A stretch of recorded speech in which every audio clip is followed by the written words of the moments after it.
Hello friends, তো আমি চলে আসলাম। তোমরা ভালো আছো তো? আমি আছি ভালো মন্দ মিশিয়ে আর কি। তো ব্রেকফাস্ট আজকে ম্যাগি খেয়েছি, আর রান্না বরলি মাছ হবে, চিংড়ি মাছ হবে, আর ভাতে উচ্ছে সিদ্ধ, আর ধনিয়া পাতা বড়া হবে। সীমাদি মশলা করছে বসে বসে, ঠিক আছে। তো স্নান হয়ে গেছে মায়ের, মেয়েও গেছে, তারপরে আমি গিয়ে পূজা দিব। পূজা দিতে অনেকটা টাইম লেগে যায় আমার, ওটাতেই দেরি হয়। ঠিক আছে, তো আমার ভিডিওর ভিউজ খুবই কম হচ্ছে, তোমরা একটু দেখো, ওকে? তাহলে ঠিকই হবে, ভালো হবে, তাহলে আরো ভিডিওটা আমি করতে এনার্জি পাবো। ওকে, একদমই ভিউজ হচ্ছে না। ছাদে আসলাম এখন, সবারই খাওয়া দাওয়া হয়ে গেছে, এখন ছাদে জামা কাপড়গুলো তুলতে আসলাম। আজকে একদম মেঘলা ওয়েদার, দেখো ওয়েদারটা, সকাল থেকে রোদ ছিল, এখন খুব সুন্দর মেঘলা হয়ে গেল ওয়েদারটা। তো এখন আমি জামা কাপড় তুলে একটু রেস্ট করব, বেশি রেস্ট করবো না, কারণ আজকে আমি পাস্তা বানাবো। পাস্তা রেডিমেড নয়, ওটা ঘরেই বানাবো তৈরি করে, ময়দা দিয়ে ডিম দিয়ে। যখন বানাবো তোমাদের অবশ্যই দেখাবো। তো সত্যি খেতে খুব সুন্দর লাগে। আমি আগে খুবই বানাতাম, এখন বানানো হয় না। তো মেয়ে বলছে মা অনেকদিনই বানাও না, তো বানাবো। ওটা একটু টাইম লাগে বানাতে। রেডিমেড পাস্তা আমার সত্যি ভালো লাগে না, ঘরে তৈরিটাই ভালো লাগে পাস্তাটা। ঠিক আছে, তো এখন জামা কাপড় তুলে আমি ঘরে যাই, একটু রেস্ট করব, তারপর বানাতে শুরু করব। তো পাস্তা বানানোর জন্যে বন্ধুরা আমি ময়দা নিয়ে নিয়েছি প্রায় 5-6 কাপ। তার মধ্যে একটু নুন দিলাম, অল্প নুন দিয়ে ময়ান দিতে হলো অনেকক্ষণ। তারপরে এটাকে আমি ডিম দিয়ে স্লাইড জল দিয়ে মাখবো ভালো করে, মেখে তারপরে চাকতি বেলনায় আটার মতো সাইজ করে সরু সরু করে পিস করব, কেটে ওগুলোকে জলে সিদ্ধ করব।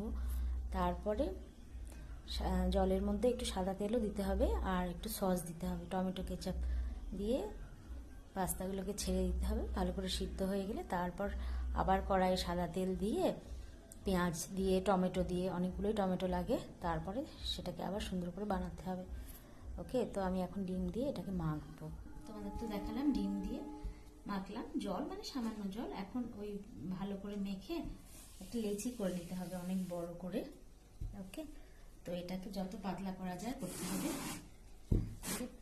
আরো পাতলা করব করতে করতে জিনিসটা, তারপরে আরো হবে।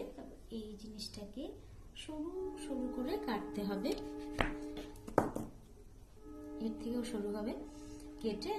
তারপরে জলের মধ্যে জলটা বসিয়েছি, সাদা তেল আর একটু সস দিয়ে জলটা বসিয়ে, জলটা গরম হলে পাস্তাগুলো ছাড়তে হবে। ওকে, তারপরে আবার আসছি। তো আমার পাস্তা বানানো রেডি, আর যখন সার্ভ করব সবাই খাবো তখন আবার সস নিয়ে নেব, টমেটো সস। ওকে, তো এটা তোমরাও ট্রাই করো, খেতে খুবই অসাধারণ। সত্যি ঘরে বানানো পাস্তা আমি অনেকদিন পরেই করলাম, আগে তো খুবই করতাম, এখন সত্যি ইচ্ছে হয় না করতে। তো মেয়ের অনুরোধেই বারবার কবে থেকে বলছে পাস্তা করো, তো আজকে করেই ফেললাম। তারপরে দেরি আছে এখনো খাওয়ার, এখনো খাবো, দেরি আছে, মেয়েও পরে খাবে। ওকে, তো আমি এখন চা বসালাম, মাকে দেব। আর আজকে দুপুরে ঘুম হয়নি, পাস্তা বানালাম। মেয়ে আবার গেছে ডুয়ার্সে, ও বন্ধুদের সাথে গেছে মেলা দেখতে, ঠিক আছে। ও আসলে ওকে পাস্তা দেবো। আর তোমরা আমার ভিডিও অবশ্যই দেখো, ভিউজ সত্যি খুবই কম হচ্ছে, একদম বলার না এত কম হচ্ছে। ওকে, তো তোমরা ভালো থেকো, কালকে আমি আসবো। টাটা।